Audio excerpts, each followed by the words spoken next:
Road News. Well, 15 minutes after the last recording, I swear to God, a J6-er walked in.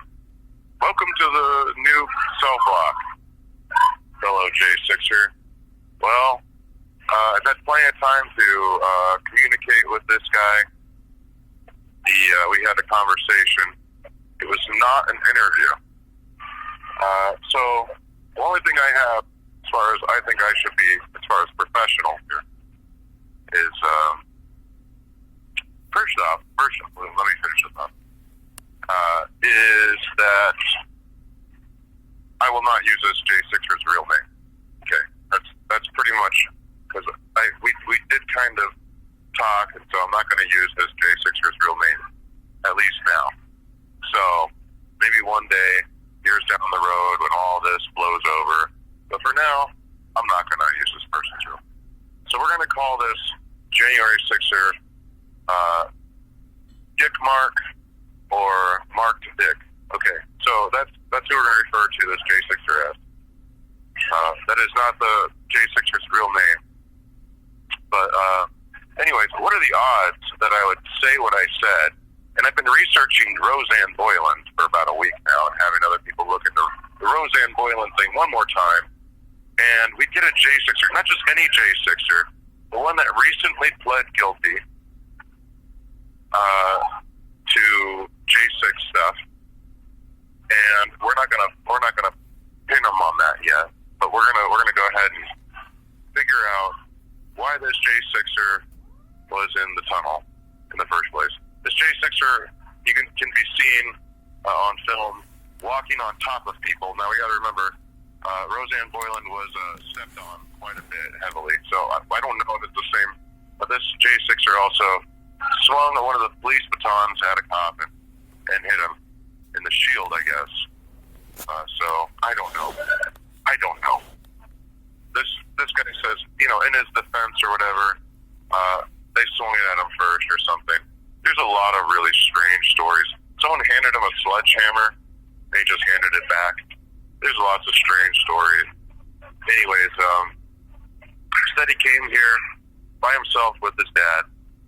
A lot of weird stuff. Was arrested last year, 2023. I'll try not to give too many identifying marks, but let's see what we can do. Let's see what we can do about this story. Well, this J6er is it's really strange because I've been studying the Rosanne Boyland thing. This J6er said he left, saw all this stuff. He said he saw some other woman who's got a $2 million lawsuit against the DC police or Capitol Police for being assaulted in the tunnel. I don't know how much you can actually get out of this stuff, but the point is, it's ridiculous. This whole story is, if you're in the tunnel, you're trying to fight your way in. So he did not go inside, however. I don't think anyone went inside besides Rosanne Boyland. So, and then was thrown back out, and then was dragged back in by her feet. Dragged in back by her feet by the police after they said they couldn't revive her for the photo shoot. This whole thing stinks to high hell. Anyway, here's some more crazy stuff. He left and then went to his hotel room. And then he said he heard that Ashli Babbitt was shot. So that motivated him to come back because he's like, oh, they're killing patriots. And he said he was thinking with his emotions. So this is pretty interesting stuff, strange stuff even, because this is what he was motivated to do. Now listen to this part, because this is definitely not coaxed out of the guy. He said he went to his hotel room and started to change clothes to be looking like Antifa. Now Antifa's already dressed up like Trump supporters. This is getting really stupid. Because you didn't see anyone dressed like Antifa. They were dressed like Trump supporters. Dressed like normal people waving AF flags. The blue AF flags, I guess they were all matching. which is strange because no one else had them at anywhere other than at the Capitol. And these AF flags were supposedly America First flags, but they were all waving them by the time we got there. So they were already staged everywhere, and they had all these flags.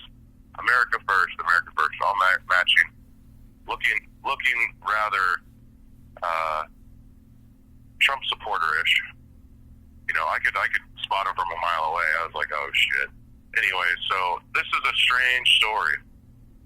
So, anyways, Dick Mark had enough gall to tell me that that not necessarily that I shouldn't, but the idea that he did, and he's trying to avoid more time, so he accepted a plea offer. Yeah. So now he's guilty beyond a reasonable doubt, and then he showed up here. I thought this was all very strange. Very, very, very, very, very strange. So then he said that I have to have more faith. I thought that was just the cherry on the top. Wow. Incredible. So you're saying you took the plea deal because you don't know if Trump's going to win the election or not, but yet I need to have more faith. What kind of faith do I need to have? Let's kind of burrow into the story a little bit. And I asked him, are you a Trump supporter? And he asked me, are you a Fed? Like, what the fuck kind of shit is this? So people are telling him, oh, he's a reporter. And he doesn't believe a lot of stories. And here's what they say.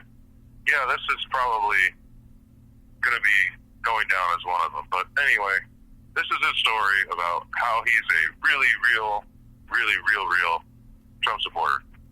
So you can believe it if you want. But basically, he got arrested. Then he decided to go to a different state, and with his dad or something. And his dad, who didn't do anything, wasn't being charged with anything. That's weird.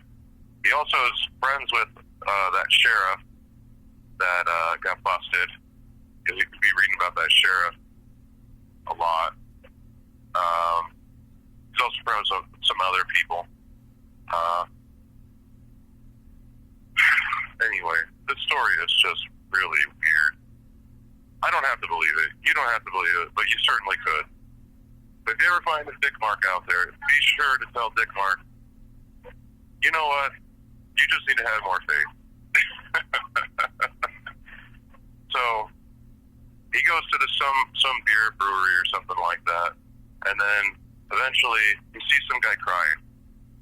I mean, this is in light of my story about, Ashli Babbitt, he wants to know why I think that story's fake. I gave him all of it. He said, what about the husband? I said, you mean the husband who's out with dinner and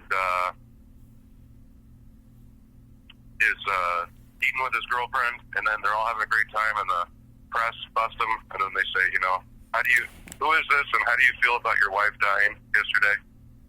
And this is quite the contrast here. So he's at this place, and he's eating with his dad, and the guy is crying or shaking, and he goes over to ask him what's wrong. He says, my wife died the other day, just yesterday. Wow, what a coincidence. What a coincidence, all these stories. So coincidental. And so he sits down and he starts ministering to him. She's here with us now.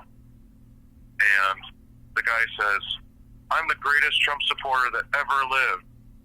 And then his dad says, nay, no, you are sitting with the most blessed Trump supporter that ever lived. And he said, this guy's a January 6'er. And he says, what?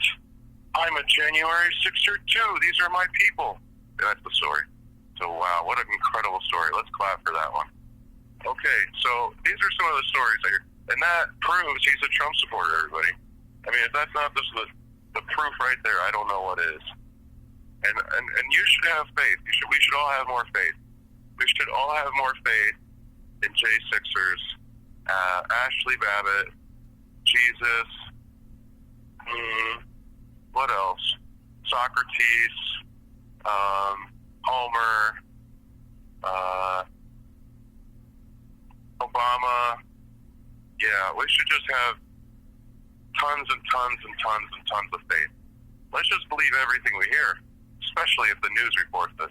Anyways, that's it. The end of the road news. Signing off.